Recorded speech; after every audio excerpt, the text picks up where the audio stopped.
Hola a todos y todas, bienvenidos a la séptima clase del curso de Física Estadística. En esta clase vamos a ver los así llamados procesos de Wiener.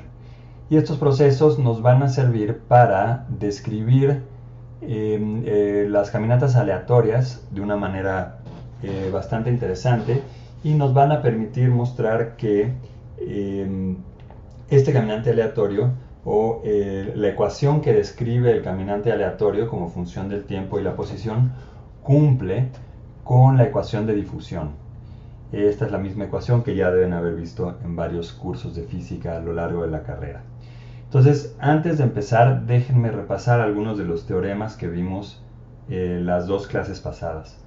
En particular, recuerden que si tenemos una variable aleatoria normal, que está caracterizado por una media y una varianza, y a esta le sumamos una constante y la multiplicamos por otra constante, esto o el resultado estadístico es otra variable normal que está ahora centrado en alfa más beta m y tiene varianza beta cuadrada por a cuadrada. Esto va a ser importante porque nos va a permitir plantear procesos que estén dados por una variable normal de manera bastante general, centrados en 0 y con varianza 1. Entonces, dependiendo de el objeto que tengamos de este lado, que esté multiplicando a la variable, esto vamos a poder meterlo acá a la descripción de la varianza, ¿sí? Ahorita esto va a quedar claro un poquito más adelante. El segundo teorema que demostramos es que si tenemos una variable normal centrada centrada en m1 y con varianza a1 cuadrado y se lo sumamos a otra variable normal centrada en m2 y con varianza a2, el resultado de esto va a ser otra variable normal que está centrada en m1 más m2 y que tiene varianza a1 cuadrado más a2 cuadrado. Este era también un teorema muy importante. Y también lo que hicimos desde la clase antepasada fue definir la función generadora de momentos de una variable aleatoria x que tiene una variable auxiliar t como el promedio de e a la tx.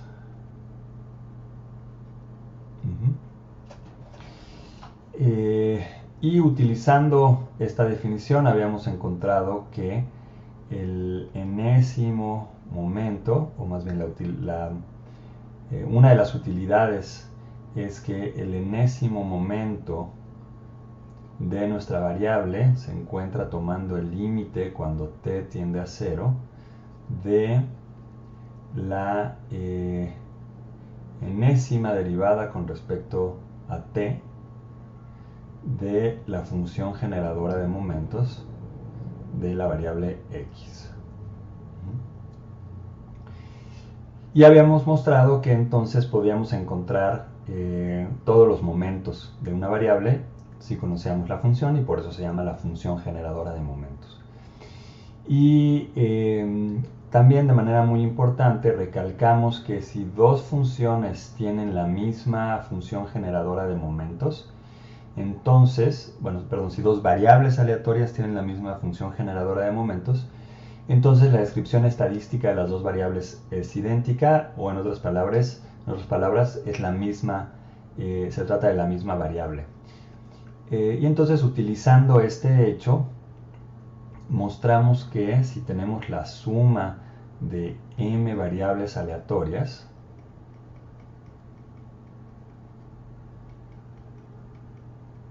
idénticas,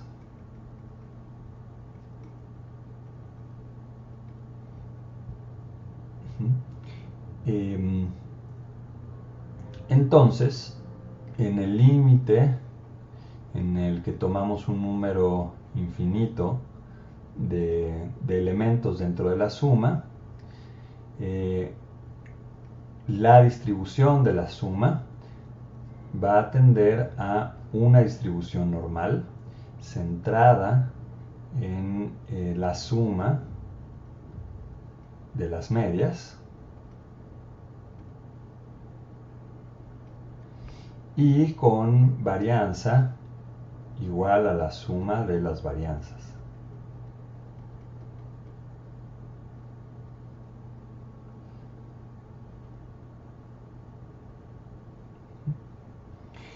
Y para que esto se cumpla, que es el teorema del límite central, para que se cumpla el teorema del límite central, lo único que pedimos es que los primeros dos momentos de la distribución existan, de la distribución de cada uno de las variables aleatorias que estamos sumando. Y en particular yo les hacía el ejemplo de que esto se va a cumplir y lo tienen que mostrar de tarea para la distribución uniforme, donde cada una de estas variables es la distribución uniforme. Y bueno, pues por supuesto, dependiendo del número de elementos que sumen, la media de la distribución resultante, que será una distribución normal, entonces acá es el valor que van a obtener de Sm, y aquí la probabilidad de obtener ese valor de Sm. Esto, pues, mientras más términos sumen, pues esto se va a ir moviendo a la derecha, y también mientras más términos sumen, la varianza va a aumentar. Entonces, si duplican todo, pues es posible que, si esta era la distribución que encontraron para m y vuelven a hacer este proceso, pero ahora para 2m, entonces la distribución se va a ver ensanchado y la media va a estar más lejos, ¿no? Muy bien.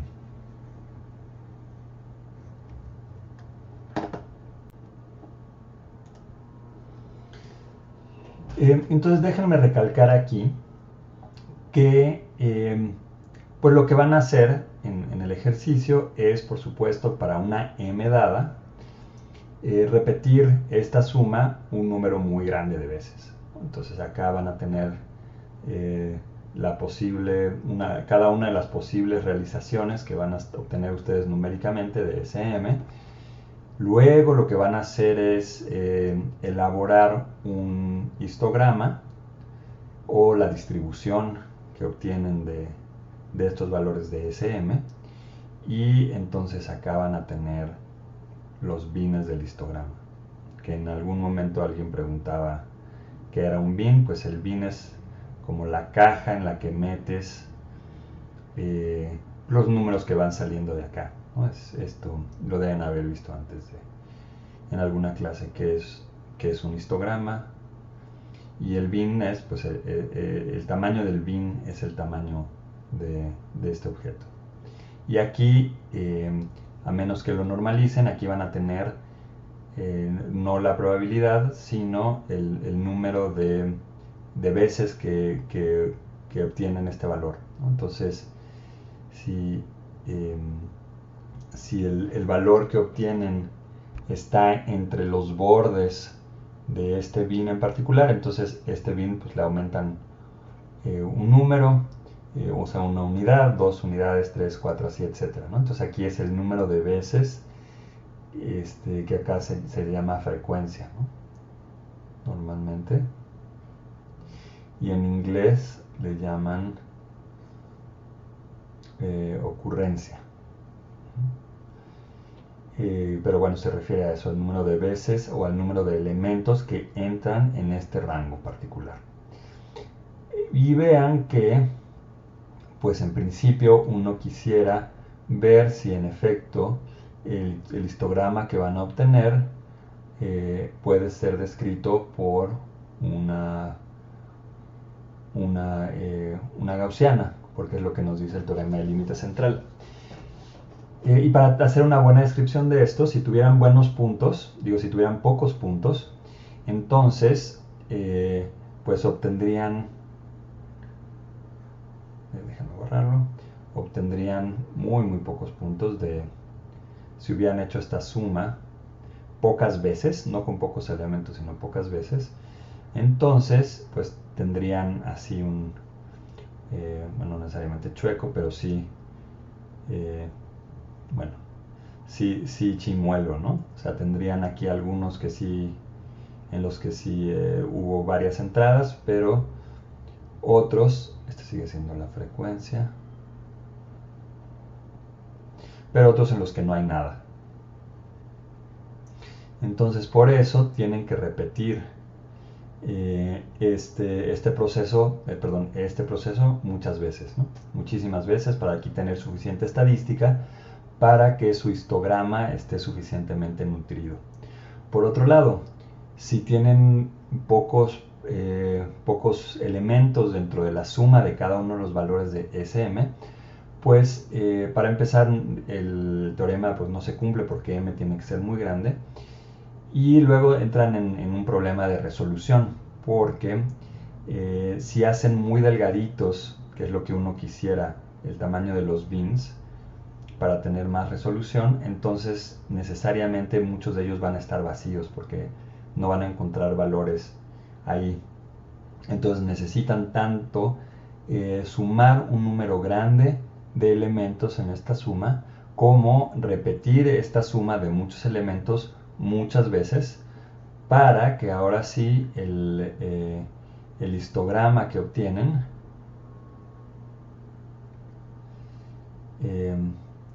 vamos a hacerlo más bien así, ¿no? Como que el histograma que obtienen esté compuesto de muchas barras, todas con suficiente número de puntos, como para poder determinar si en efecto ¿no? esta distribución que obtienen se parece o no a una distribución normal centrada donde debe ser, que va a depender del el número de muestras que sumen, y con varianza que también va a depender del número de elementos que sumen, ¿no? Va a depender de m. Ambas cantidades van a depender de m.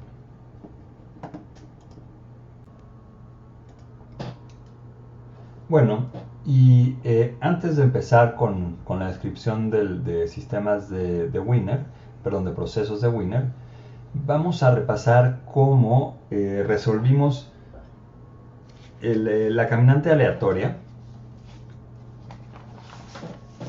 cómo la resolvimos hace algunas clases. Entonces, recuerden que lo que teníamos era, en su forma más sencilla, teníamos, aquí va a ser la posición, y acá era el tiempo, que iba a ser proporcional al número de pasos que tomábamos, y entonces en cada intervalo de tiempo, que es pues en cada iteración, lo que hacíamos era tirar un volado, y si el volado salía águila o era positivo, entonces el caminante que había empezado en 0 en este momento ahora se encontraba en la posición delta x. Y luego tirábamos otro volado, y si volvía a salir lo que habíamos considerado para dar un paso positivo, pues el caminante ahora se encontraba en esta posición, y esto correspondía a 2 delta x, ¿no? Así, etcétera. Esto podía luego bajar en la siguiente, podía pues volver a subir, podía volver a subir, luego bajar, luego volver a subir, etcétera, ¿no? Entonces íbamos a tener algo de este estilo. Y esto lo habíamos modelado muy eficientemente proponiendo una nueva variable que simplemente llamamos x, que era la suma. Y esto ya debe empezar a resonarles entonces con lo que vimos del teorema del límite central, ¿no? Con una suma, y siempre cometo este error, eso, con una suma de n pasos. Y lo que proponíamos entonces es que cada una de estas variables podía tomar dos valores, o delta x o menos delta x con igual probabilidad. Lo que notamos entonces, y de hecho pues lo calculamos, es que el promedio, ¿no?, o la media de cada una de estas variables, pues naturalmente era 0, ¿no?, porque esto era con la misma probabilidad. Entonces, pues en promedio, el promedio es 0, ¿no? Y esto podíamos, y de hecho lo calculamos, pues rápidamente como, ¿no?, a través de la definición que habíamos tenido, desde i igual a 0 hasta 1, o de 1 a 2, como quieran, perdón, j, como quieran llamarlo, y aquí era xi j, donde este era xi, 0, y este valor era, sí, esta es en minúsculas, esta es minúscula, xi, 1, y la probabilidad, bueno, estas eran discretas, entonces era mayúscula, la probabilidad de obtener justo ese valor, x y j. Entonces de aquí mostrábamos que esto tenía que ser 0. Y luego, una vez que habíamos determinado eso, calculábamos el promedio de esta variable, y el promedio de esta variable era el promedio de la suma, y el promedio de la suma es la suma de los promedios.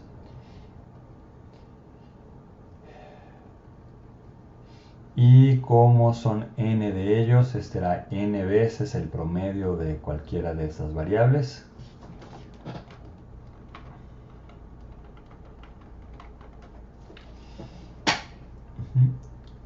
Y esto era n veces 0 y esto era 0. Esto ya lo deben tener muy claro.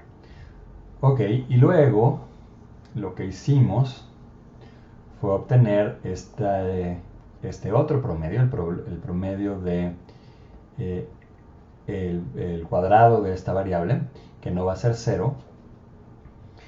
Y bueno, esto lo obtuvimos calculando la varianza. Entonces, de hecho, lo que hicimos fue calcular la varianza de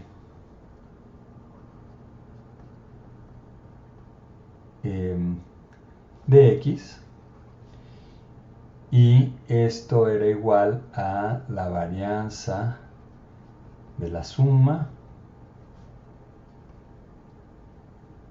aquí parece menos 1, pero es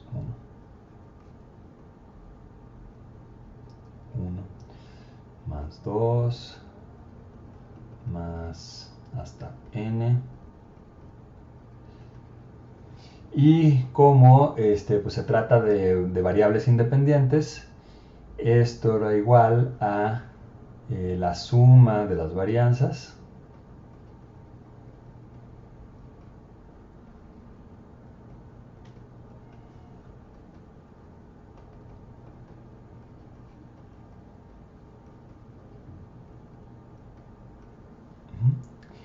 y como son variables idénticas, esto era n veces la varianza de alguna de ellas. Y pues esta la calculábamos como, ¿no?, a través de... Híjole, esto lo hago tan chueco que hasta la computadora determina que estoy hablando de otra cosa. A ver, espérame. Okay. Entonces, esto era la... sí, n veces la varianza de esto, y la varianza de cada una de estas variables, entonces, era igual a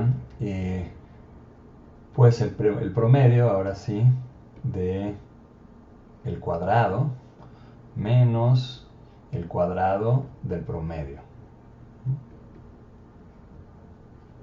que acabamos de calcular que era 0. Entonces, de aquí simplemente decíamos que esto iba a ser igual a la sumatoria de j igual a 0 hasta 1 de x y, j cuadrado. Sí, a ver, esto no es y cuadrado, ¿no? Esto es esto al cuadrado por la probabilidad de tener justo ese valor, ¿no?, de x y justo el chiste era que como esto estaba al cuadrado, entonces esto iba a ser delta x por un medio más menos delta x cuadrada por un medio. Y entonces, pues esto nos daba pues delta x, ¿no?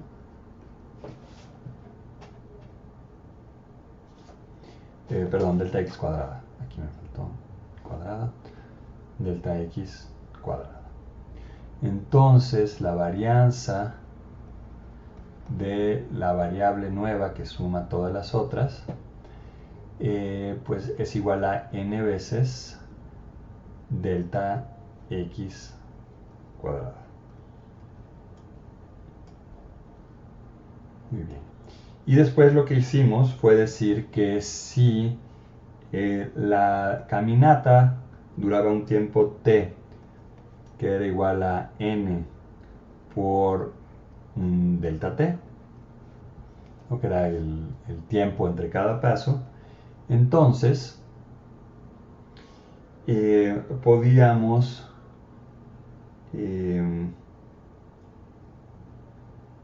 encontrar que el promedio,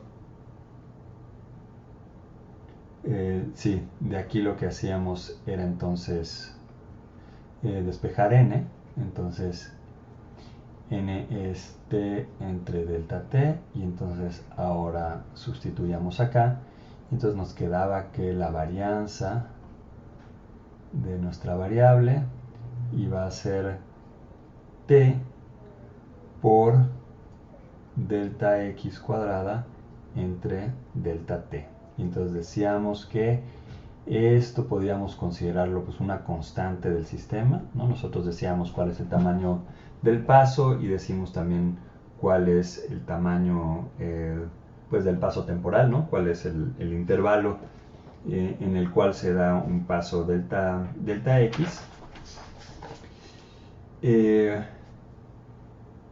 Y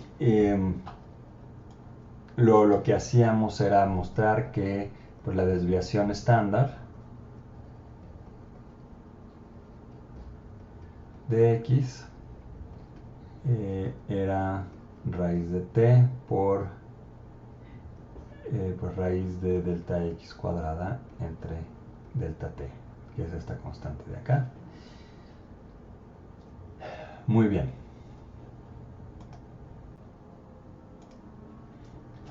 Entonces vamos a quedarnos con este resultado, en el que estamos diciendo que entonces la varianza de x va a crecer como el tiempo. Y pues de acuerdo con el teorema del límite central, y ya mostramos que los primeros dos momentos existen de esta distribución, entonces en el límite en el que tomamos muchos pasos, o cuando el tiempo se va a infinito, entonces aquí lo que vamos a tener es que n, nuestros pasos, ¿no? El caminante aleatorio va a estar descrito por una variable aleatoria normal que está centrada, como vimos hace un momento, en, pues vamos a ponerlo mejor. A ver, déjenme regresar a la descripción de n. No es eta, es n.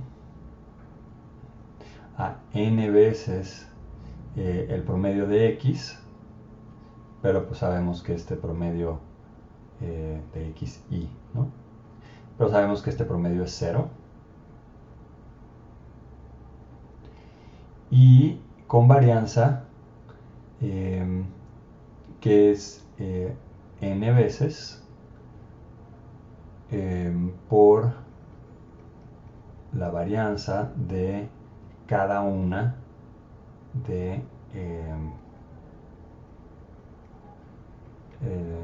de las varianzas de cada una de las variables.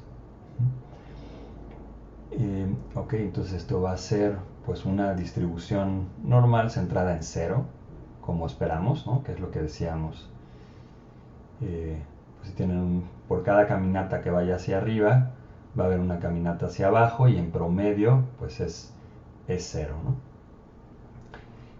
Pero pues la desviación estándar, que depende de la diferencia de los cuadrados con respecto a este valor, pues claramente esa no es 0 y además crece conforme tomamos más pasos, que es equivalente a tomar más sumas dentro de la descripción de x, ¿no? Dentro de la definición de x. Ok, entonces habíamos encontrado que pues sí, la varianza de xy, acá está, era delta x cuadrada. Entonces esto es n veces delta x cuadrada, x cuadrada. Y entonces sí podíamos hacer esta sustitución, ¿no?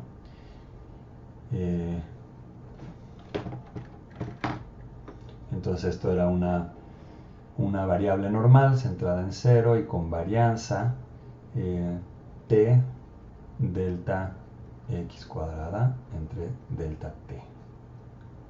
Ok.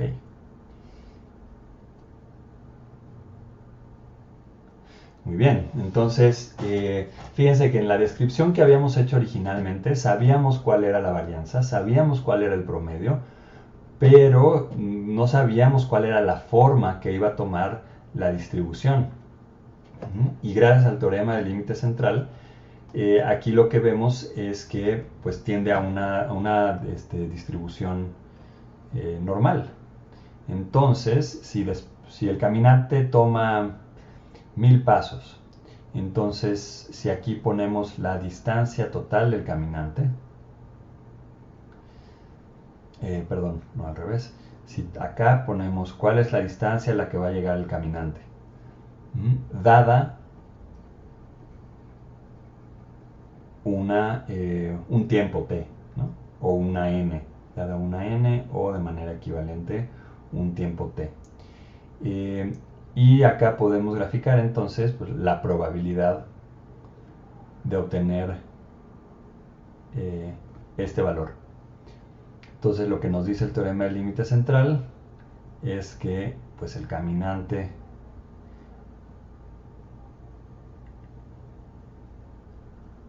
va a estar en 0, entonces si quieren déjenme mover el eje para que no haya confusión.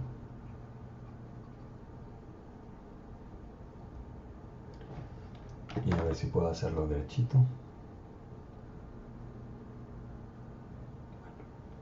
Más o menos. Sí, y esta es la probabilidad, ¿no? Muy bien. De obtener ese valor en X. Pero ahora vamos a suponer que pues dejamos pasar más tiempo. Entonces vean que la varianza crece linealmente con el tiempo.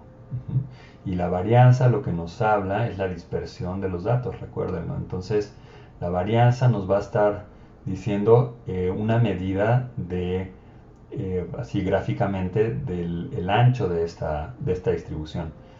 Entonces si ahora nos vamos a un tiempo, ese fue T1, ¿no? Y ahora nos vamos a un tiempo T2, entonces la distribución, déjenme poner esto más arriba porque mientras más abajo más chueco me voy.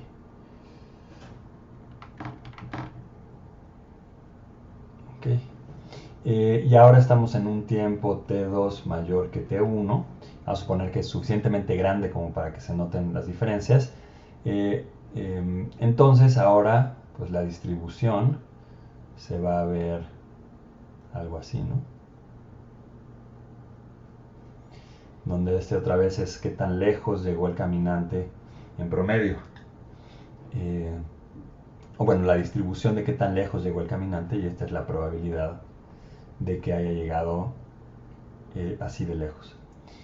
Y pues de manera análoga, si hubiéramos probado un tiempo t menor que t1, entonces, déjame ponerlo de otro color, entonces quizás habríamos encontrado, o bueno, más bien con toda certeza, habríamos encontrado también una distribución normal,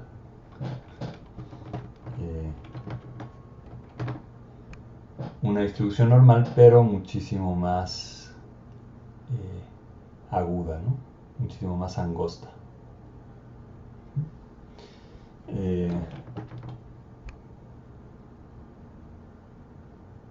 Algo así.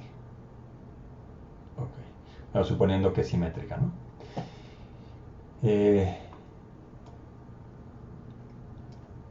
Muy bien.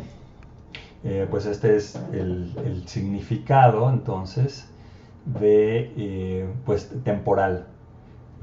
Vean entonces que podemos decir que la distribución de la variable, ¿no? La distribución o la probabilidad de encontrar a la variable como función de x, en realidad es también función de x y de t, ¿no? También es función de t. Entonces, la probabilidad es en realidad probabilidad de, podemos entenderlo como probabilidad de x, ¿no? La posición en la que va a estar el caminante, y esta va a ir cambiando como función del tiempo. Entonces, los que ya hayan visto algo de esto, pues lo entenderán un poquito mejor, y los que no, pues recordarán que pues para la ecuación de difusión justamente relacionamos las variaciones de una función con respecto tanto a la posición como al tiempo. Entonces aquí ya deben empezar a ver hacia dónde vamos. Y tiene que ver con la descripción o la interpretación que damos de esta función de probabilidad del caminante. Ahorita vamos a hablar un poquito más de estas interpretaciones. Y esta es como pues esa misma evolución, ¿no? Que les estaba mostrando hace un momento, pero con los ejes bien derechos y con más resolución temporal. Entonces pueden pensar como si se tratara quizás de una gota de agua que está, o una gota de pintura o de tinta que está dentro de un vaso de agua, y como pues conforme pasa el tiempo la gota se va difundiendo precisamente, ¿no? De ahí el término de ecuación de difusión. Entonces, en principio empezamos con una función delta, como si toda la gota estuviera concentrada en un punto, pero conforme el tiempo pasa, pues la probabilidad de encontrar partículas de tinta en otros lugares más lejanos va aumentando y la probabilidad de encontrarla en el centro pues va disminuyendo.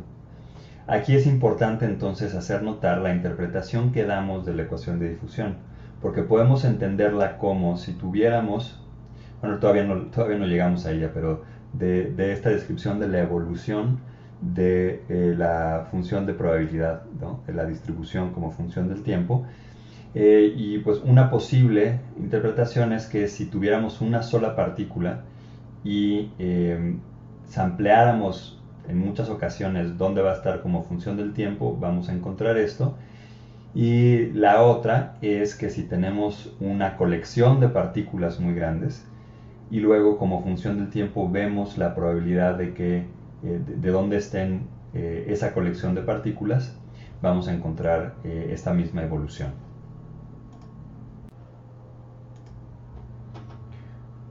Bueno, entonces vean que si tenemos la variable x que está cambiando en el tiempo, lo que queremos poder describir es qué le va a pasar en un tiempo relativamente corto, que después vamos a decir exactamente qué queremos decir porque sea relativamente corto. Pero lo que queremos hacer es poder encontrar una ecuación que va a ser el equivalente de una ecuación diferencial que nos permita encontrar esta evolución de la variable. Entonces, de la misma manera que pues, para distintos tiempos relativamente grandes, como en el video que les mostré, la distribución va cambiando, pues queremos encontrarlo para tiempos en principio, para tiempos en el futuro relativamente cortos, denotados por dt. Y entonces, para esto, vamos a describir lo que se llama una función de propagación markoviana. Vamos a escribirla. Ahí está.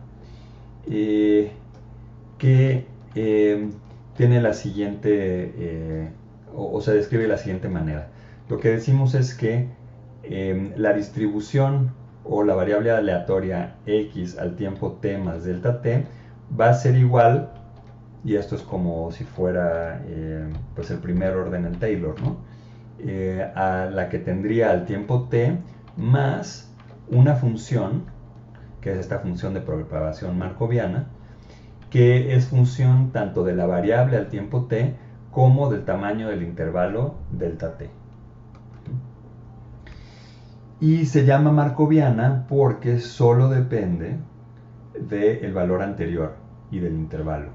O sea, es decir, no depende de la historia de la evolución, no depende de cómo llegamos a este valor, solo depende de precisamente cuál sea la variable aleatoria que exista, perdón, de este valor, que exista al tiempo t.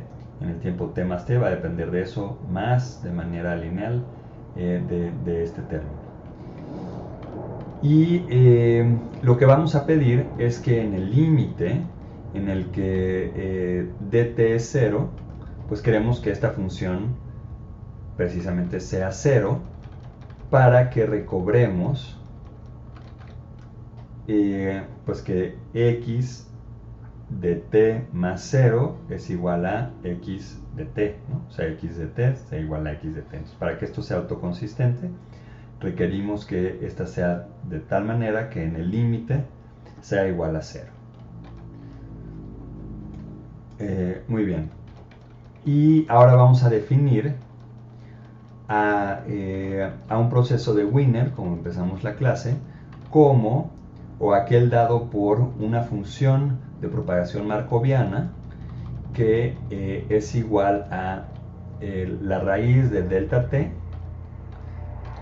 por delta cuadrada por una variable normal que denotamos por este índice y superíndice no se asusten, esto es nada más para decir que a tiempos distintos y a deltas t distintos, esta variable es distinta a otra variable de otros tiempos, es decir, está descorrelacionada. Por eso demostramos todos estos teoremas anteriormente sobre lo que les pasa a las variables normales que son dependientes o independientes. Entonces estamos poniendo estos índices nada más para decir que esta variable es distinta dependiendo del tiempo y de delta t,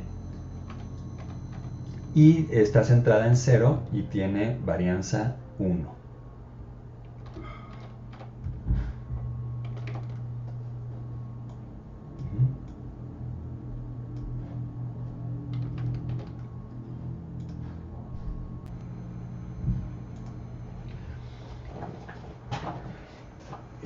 Y entonces, a ver, vamos a escribir de nuevo la ecuación que teníamos, que va a ser que x, entendida como variable aleatoria, de t más dt, es igual a, pues, x de t más la función. Vean que por supuesto no es casual que esto sea raíz de delta t, vamos a escribirlo así, porque de acuerdo con los teoremas que demostramos, esto es t más delta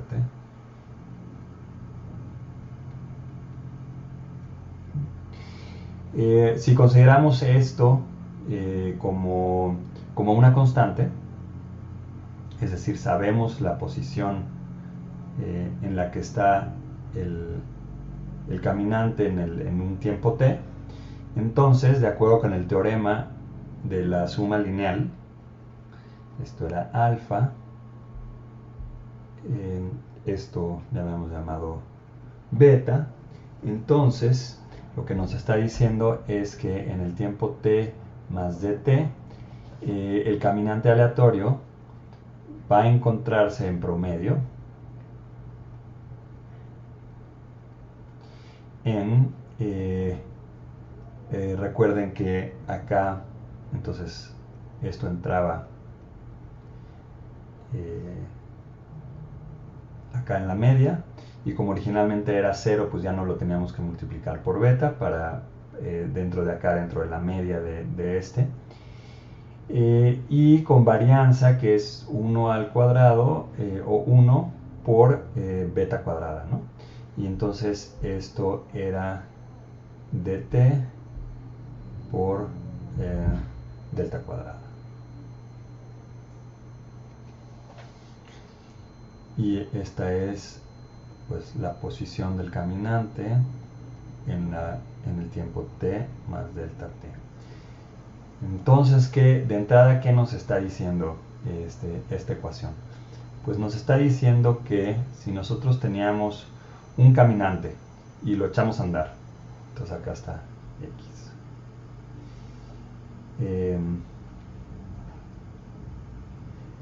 Claro, recuerden, estos son pasos, ¿no? Pero lo estoy poniendo así de manera continua, pero no dejan de ser estos pasos. Entonces, ahí va.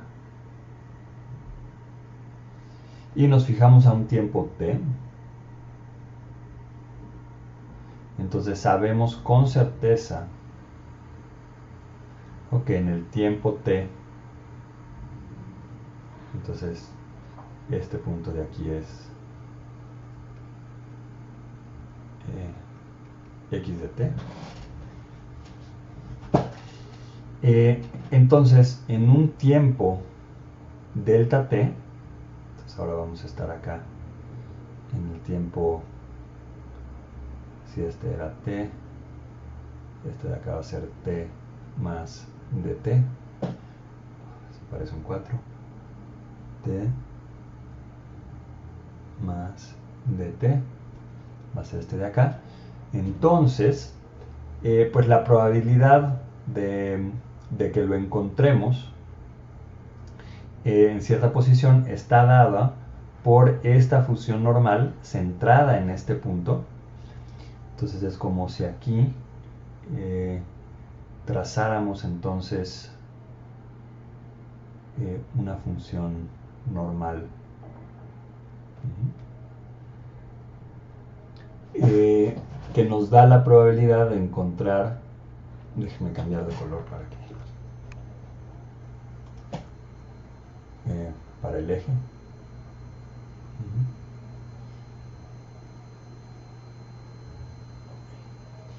Bueno, está centrado aquí, ¿no?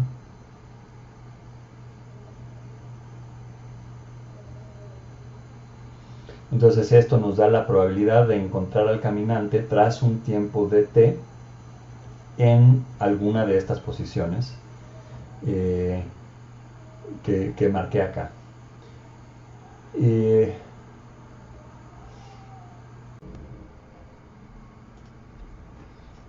Entonces lo que estamos diciendo es que tras cada paso infinitesimal o tras cada intervalo infinitesimal delta t, el tamaño de cada paso está dado por una distribución normal cuya varianza es precisamente proporcional a delta t. Entonces, recuerden que cuando hicimos el caso del caminante aleatorio original, habíamos encontrado que la varianza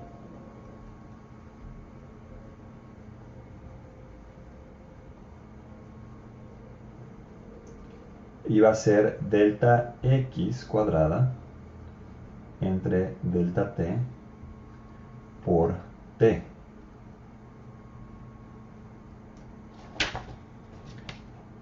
Entonces, lo que estamos identificando con esta constante de delta cuadrada, porque aquí es dt y acá es t, o sea, esto es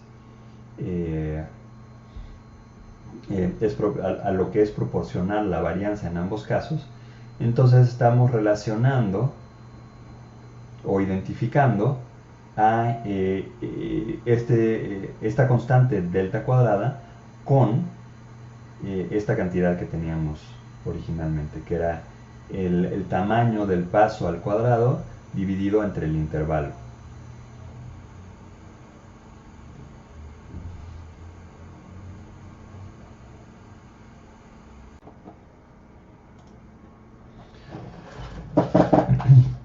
Ahora vean que de la ecuación que planteamos para la evolución temporal de la variable,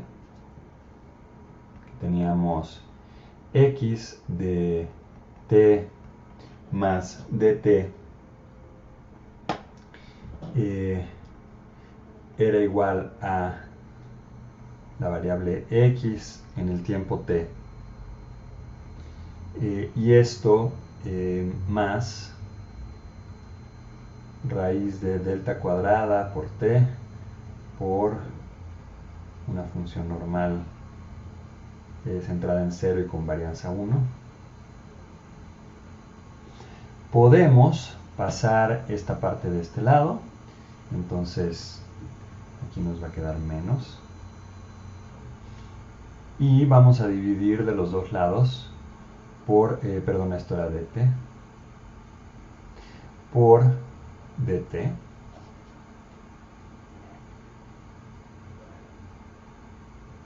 de modo que de este lado nos queda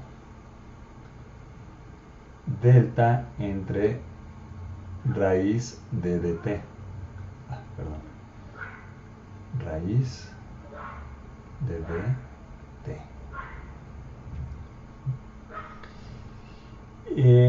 Y entonces podemos preguntar, bueno, vean que esto de acá tiene la forma de una derivada, ¿no? Pero bueno, de una diferencia a un paso transcurrido de t. Entonces, en el límite, ¿no?, que sería lo que necesitaríamos para describir esto como una derivada, es que en el límite en el que dt tiende a 0 de esta cantidad, vean que acá como tenemos dt en el denominador, esto tiende a infinito. Entonces vean, esto es una propiedad curiosa de estos sistemas porque pedimos que x fuera una función continua, ¿no? Recuerden que lo que pedimos es que conforme dt se hiciera 0, x de t más 0 fuera igual a x de t.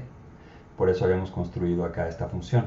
Y sin embargo, el equivalente de su derivada es infinita cuando dt tiende a 0. Entonces, lo que nos está diciendo es que una variable definida de esta manera en un proceso de Wiener es continua y sin embargo no es suave. Entonces es continua en todo su dominio, pero en cada paso no es suave. Y de hecho, antes de tomar el límite,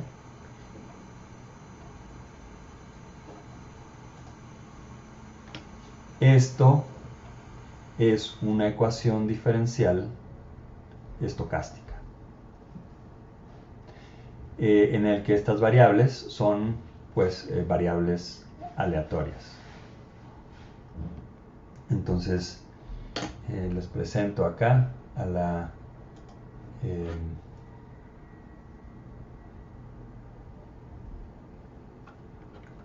a una ecuación diferencial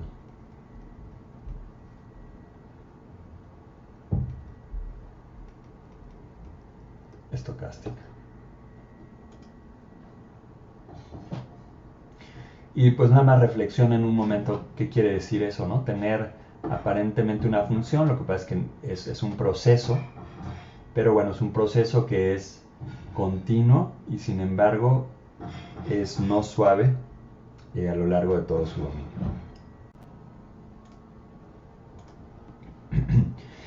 Y vean que va a ser muy importante que recalcar el pedir que x, entendido como este proceso, sea una variable continua o un proceso continuo.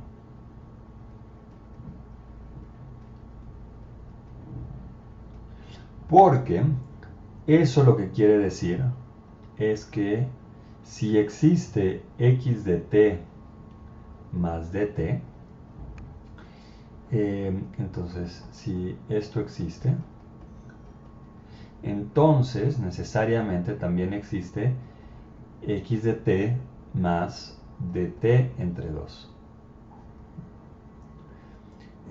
Porque la variable es continua. Y dada esta característica entonces, pues podemos dividir la diferencia que teníamos originalmente en dos procesos. Entonces, o en procesos intermedios más bien. Entonces teníamos x de t más dt menos x de t. Recuerden, esto era igual a nuestra función markoviana.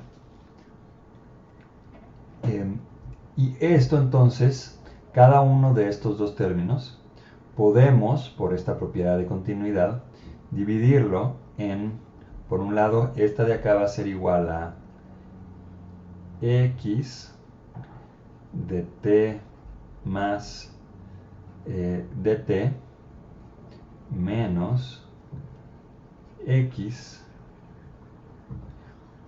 de t más dt entre 2 más sí, ese era menos, más x de t más este mismo término, ¿no? De dt entre 2 menos x de t. porque estos existen y pues podemos restarlos, ¿no? En principio.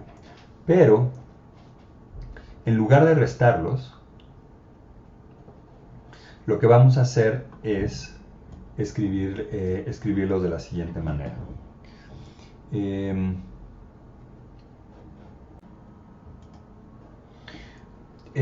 Bueno, más bien noten que por definición esta parte de acá es igual a delta cuadrada, o sea, por definición del proceso de Wiener, esto es delta cuadrada de t, y acá va t más delta t,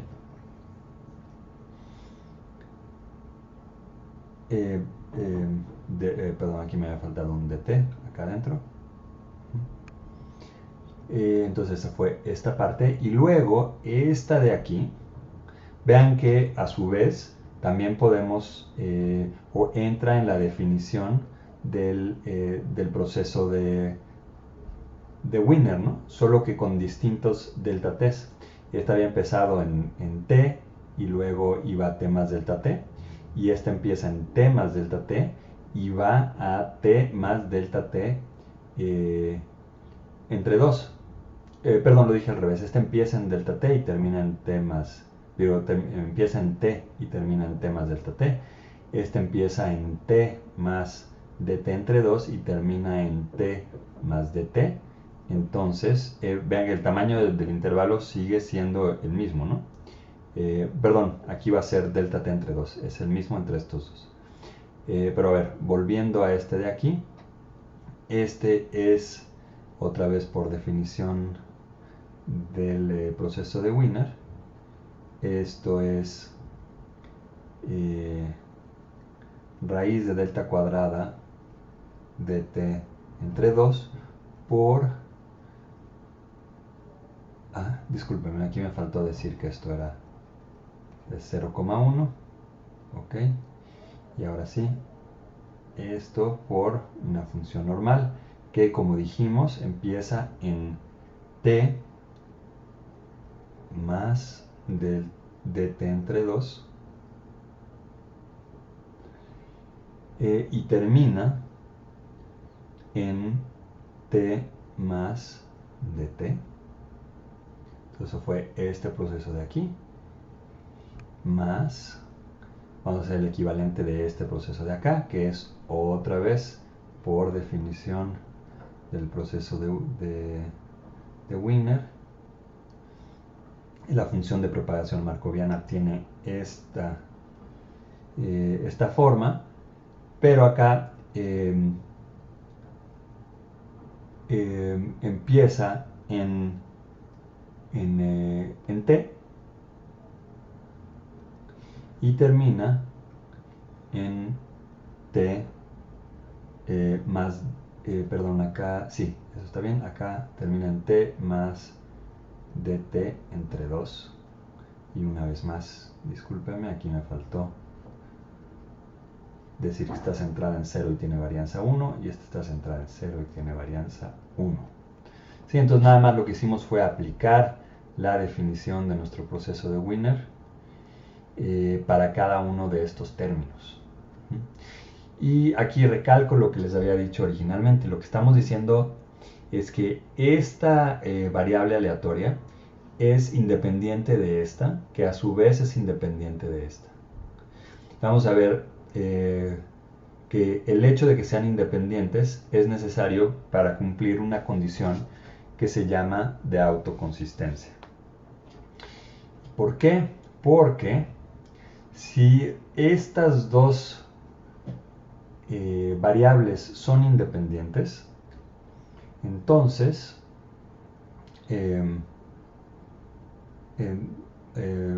déjenme reescribir esto que teníamos. Bueno, no. Esto entonces es igual a... Entonces vamos a sumar estas dos, ¿no? Si son variables independientes ya sabemos cómo sumarlas.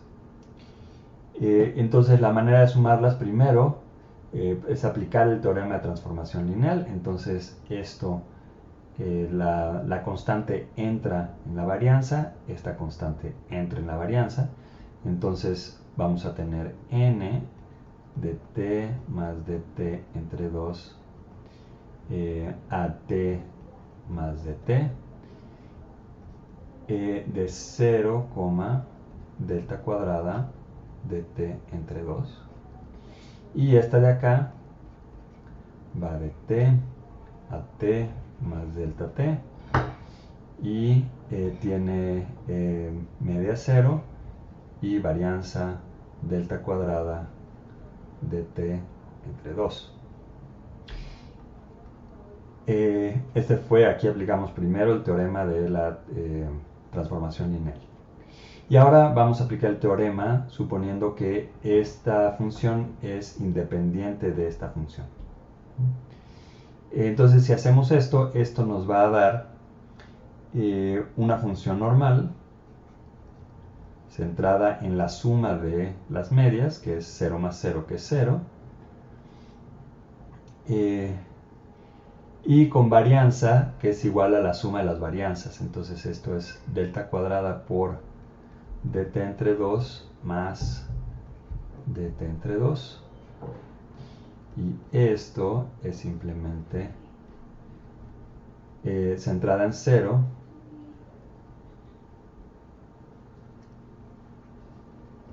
de esta manera. Y esto ahora podemos sacarlo, y entonces esto nos quedará raíz de delta cuadrada dt por n de 0,1, que es exactamente lo que teníamos del lado izquierdo. Acá. O sea, recobramos lo que teníamos de este lado.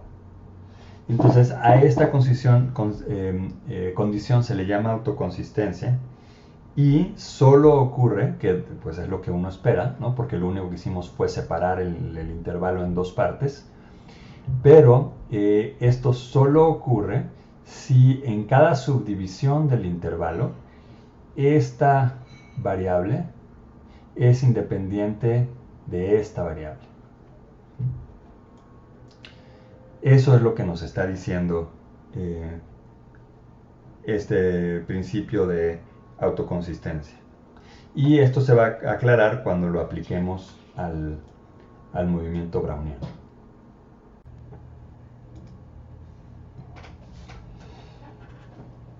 Bueno, entonces vean que a través de esta condición de autoconsistencia llegamos a la conclusión de que independientemente de qué tan pequeño sea el paso, el siguiente paso va a estar descorrelacionado. Ese era un resultado muy importante que teníamos que obtener. Y ahora la pregunta es si con estas propiedades que hemos desarrollado podemos solucionar esta ecuación, que es la primera que planteamos cuando empezamos a hablar de los procesos de Wiener.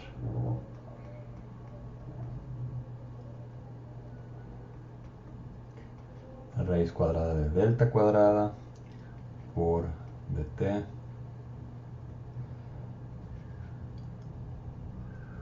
n de t, o de t a t más dt, centrada en 0 y 1. Muy bien, pues a continuación hacemos la solución. Entonces, veamos qué pasa en t igual a 0. Pues en t igual a 0, ¿no? de esta ecuación que teníamos, de t igual a 0 acá nos queda x en dt menos x en 0 es igual a la raíz de delta cuadrada de t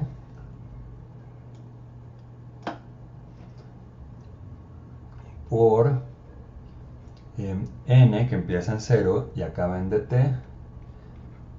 de 0,1. 1. Y cuando t vale delta t, si sustituimos en la ecuación, en esta, en nuestra ecuación original, si aquí sustituimos t por delta t, pues nos queda x de 2 dt.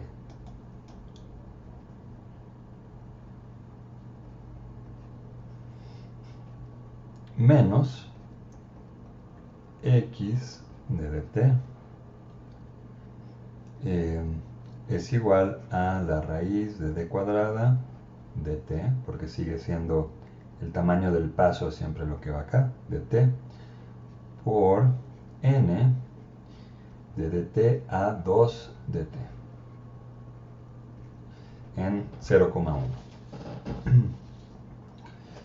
Ok, y ahora lo que vamos a hacer es sustituir este valor acá.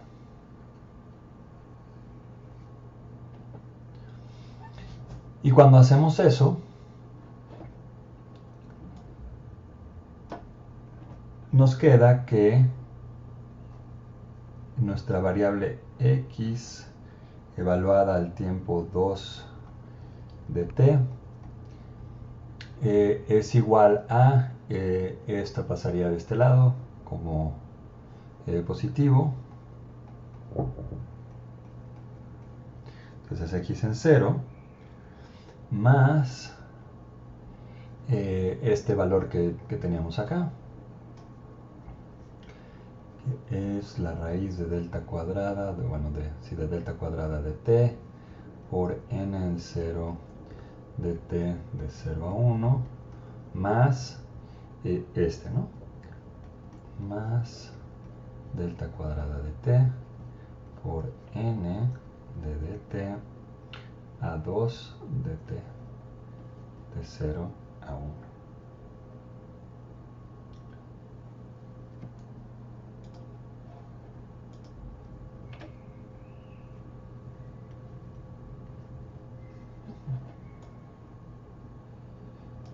Ok. Y ahora, pues recuerden el principio de autoconsistencia.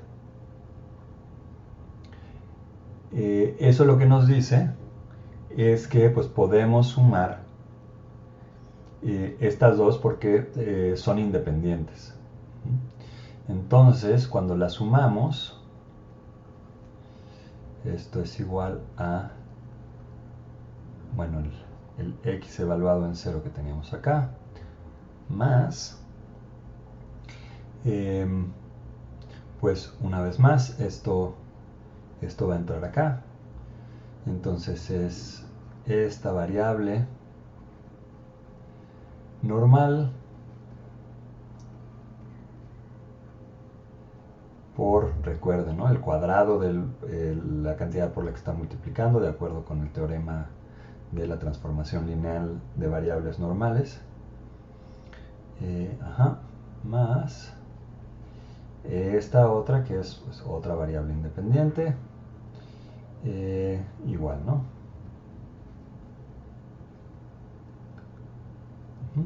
Y ahora, por autoconsistencia, esto fue nada más por el hecho de ser variables normales, pero ahora sí, por autoconsistencia, vamos a sumar estas dos, es decir, por autoconsistencia sabemos que son variables independientes, y entonces podemos aplicar el teorema de la suma de variables normales independientes, y esto es igual entonces a x de 0 más una variable normal centrada en la suma, que es 0, y con varianza igual a delta cuadrada de t más delta cuadrada de t, y esto pues es 2 delta cuadrada, o delta cuadrada por 2 dt. Y esto, recuerden, era x de 2 dt. De ahí es de donde empezamos. Ok, entonces, vean que cada vez que repitamos este proceso, el intervalo que metamos acá va a pasar acá a la varianza. Entonces podemos repetir esto una infinidad de veces y encontrarlo para pues un tiempo que ya no sea infinitesimal. Entonces podemos afirmar que x de t es x0 más una variable normal, que ahora escribimos así porque va del tiempo 0 al tiempo t, centrada en 0 y con varianza delta cuadrada t.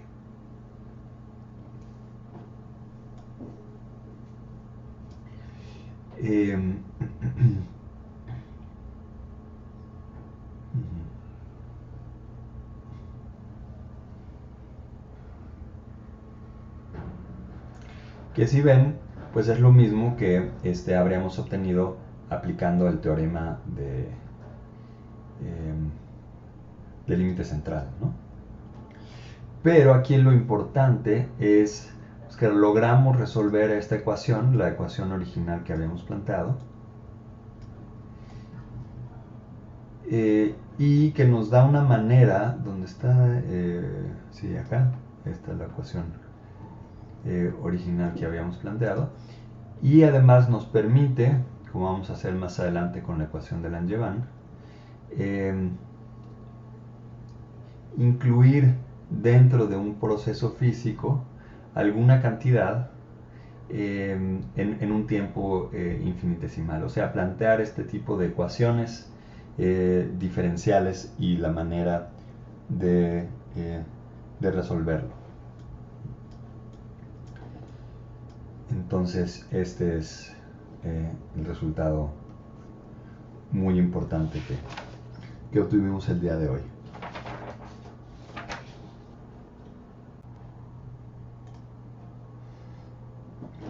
Bueno, y como dijimos al principio, asociamos a esta variable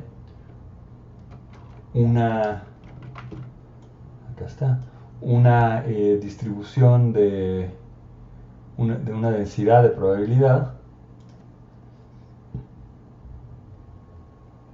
que va a estar dada por las características de lo que tenemos acá a la derecha.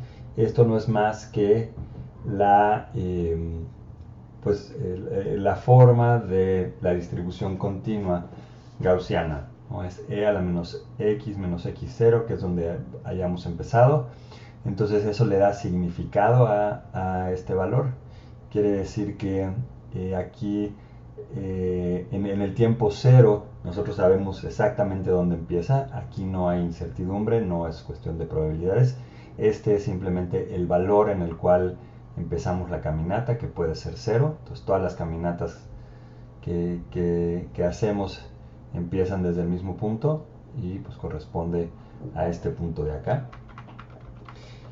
Y entonces, como habíamos visto antes también, aquí la varianza pues entra acá, que teníamos el sigma cuadrado, y acá también dentro de la raíz el sigma.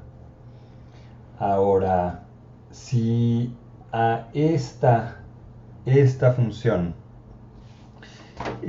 tomamos primero la parcial con respecto al tiempo, y esto pueden hacerlo con cuidado ustedes, no lo voy a hacer paso por paso, pero pueden verificar que está bien. Entonces, si tomamos la parcial con respecto al tiempo de esta distribución, nos va a dar menos la misma distribución dividida entre 2t y multiplicado por 1 menos, sí, todas estas recuerden que son minúsculas, ¿no? Ya no los estoy poniendo tan cursivas, pero recuerden que son minúsculas. 1 menos x cuadrada entre delta cuadrada t. Y Bueno, verifíquenlo, háganlo con cuidado, pueden tomar esta derivada y ver que en efecto esto se cumple. Y también que, por otro lado, la parcial con respecto a x es también menos x entre delta cuadrada t por la misma distribución. Y si derivamos una segunda vez,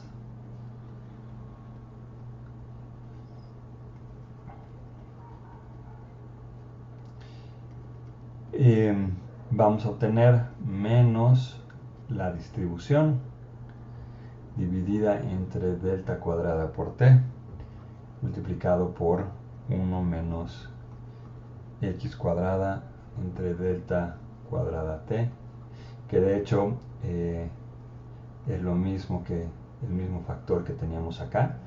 Entonces, de hecho, la derivada, la parcial con respecto al tiempo es proporcional a la segunda parcial con respecto a la posición. Y el factor de proporcionalidad es delta cuadrada entre 2. Entonces, esto pueden ustedes verificarlo, por favor, háganlo. Entonces, la parcial con respecto al tiempo es igual a delta cuadrada entre 2 por la segunda parcial con respecto a la posición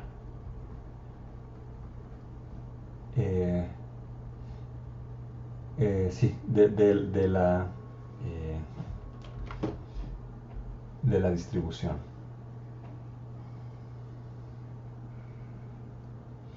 Y esta no es otra cosa que la ecuación de difusión.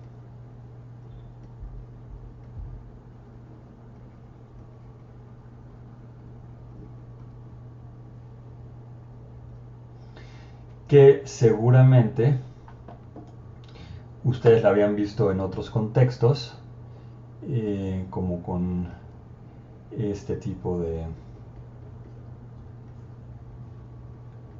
notación, ¿no? Que la parcial de una función phi con respecto al tiempo es una constante, que es la constante de difusión, por el laplaciano de la función. Perdón, acá es phi, ¿no?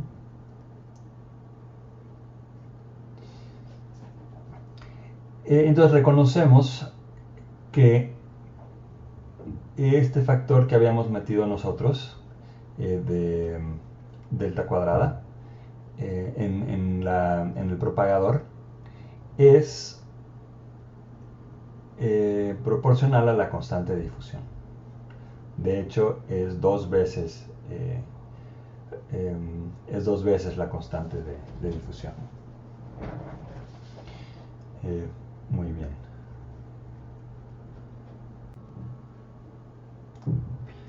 En donde, por cierto, dado que aquí lo hicimos en 3 dimensiones, esto no es x sino r, ¿no?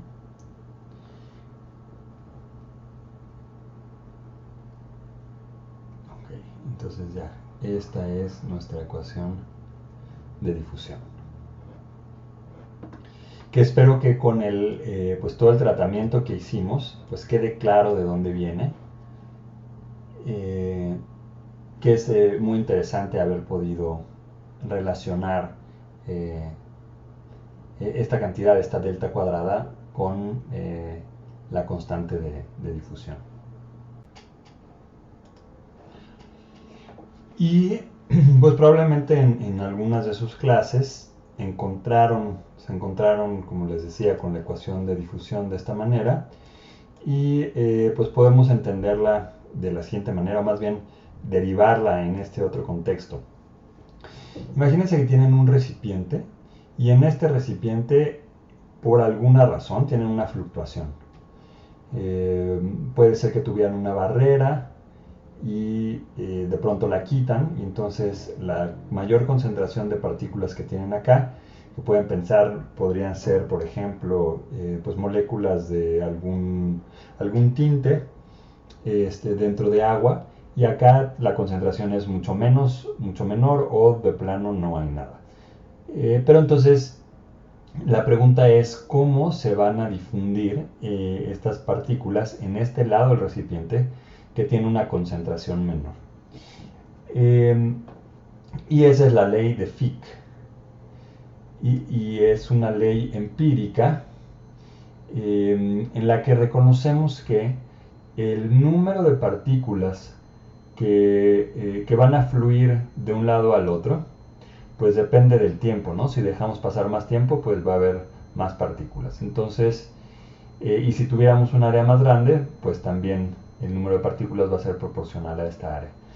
Entonces, vamos a tener un número de partículas que fluyen de este lado hacia este por unidad de área, por unidad de tiempo, y un número de partículas que fluyen de este lado del recipiente hacia este, también por unidad de área, por unidad de tiempo. Y el flujo neto es precisamente la diferencia entre este flujo del lado izquierdo al derecho y el flujo del lado derecho al izquierdo. Es el flujo neto que denotamos con una J también en electro e incluso en cuántica. Y la ley de Fick lo que nos dice es algo bastante razonable, que este flujo va a ser proporcional al gradiente de la concentración, donde la concentración es igual al número de partículas que tengamos por unidad de volumen de un lado y al número de partículas por unidad de volumen que tengamos en el otro lado. Entonces, lo cual es bastante sensato, ¿no? Si se fijan nada más, si piensan como en las partículas que estaban justo aquí en la orilla, pues el número de esas partículas va a ser proporcional a la concentración. Entonces las que logren pasar a este lado van a ser proporcionales al número de aquellas que estuvieran ahí y viceversa de este lado. El número que logre cruzar, pues esperamos que sea proporcional al número de partículas que estén justo en el borde, que a su vez es proporcional a la concentración. Entonces, pues esta es la ley de Fick. Lo que decimos es que el flujo de partículas va a ser proporcional y le llamamos la constante de difusión a esta proporcionalidad al gradiente de la concentración, pero pues va en sentido contrario, ¿no? O sea, si aquí había una densidad más grande, el flujo va para allá. O sea, esto disminuye el número de partículas que estaban hacia allá y por eso ese signo menos. Por otro lado, vamos a tener la ecuación de continuidad. Entonces sabemos que un cambio en la densidad en el tiempo ocurre porque hubo un flujo. Entonces, y otra vez, esta es la misma ecuación de continuidad que encontramos en electro.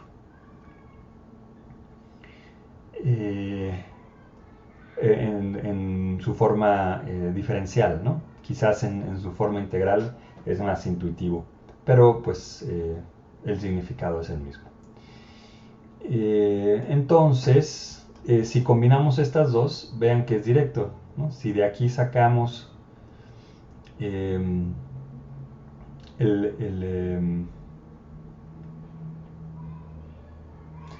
la divergencia del flujo, vamos a obtener el laplaciano, que es justo lo que estamos haciendo aquí. Tomamos la divergencia del flujo, esta es una constante y acá simplemente nos da el laplaciano, y cuando sustituimos entonces en la ecuación de continuidad recuperamos la ecuación de difusión.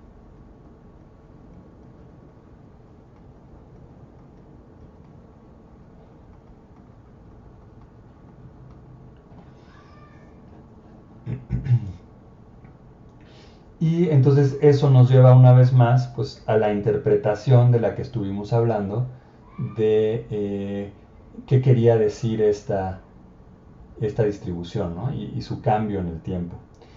Y una de sus interpretaciones es la posición de una sola partícula, donde esperamos encontrar una sola partícula, o si tenemos muchas partículas por unidad de volumen, cómo va cambiando esa concentración como función del tiempo, ¿no? Porque aquí no lo escribimos, pero pues la concentración es una función de la posición y del tiempo. Aunque aquí lo hayamos escrito en una sola dimensión, pues es lo mismo cuando generalizamos a 3.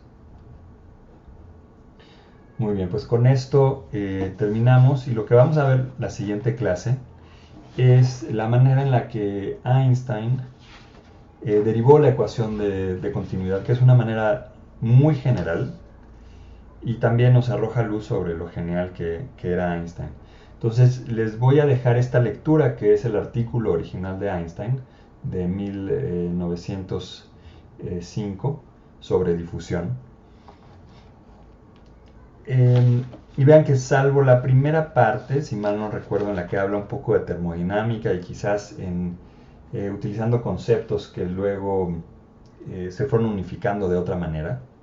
Entonces, si no entienden justo la primera parte o la manera en la que él lo motiva, no se preocupen, aunque intenten hacerlo.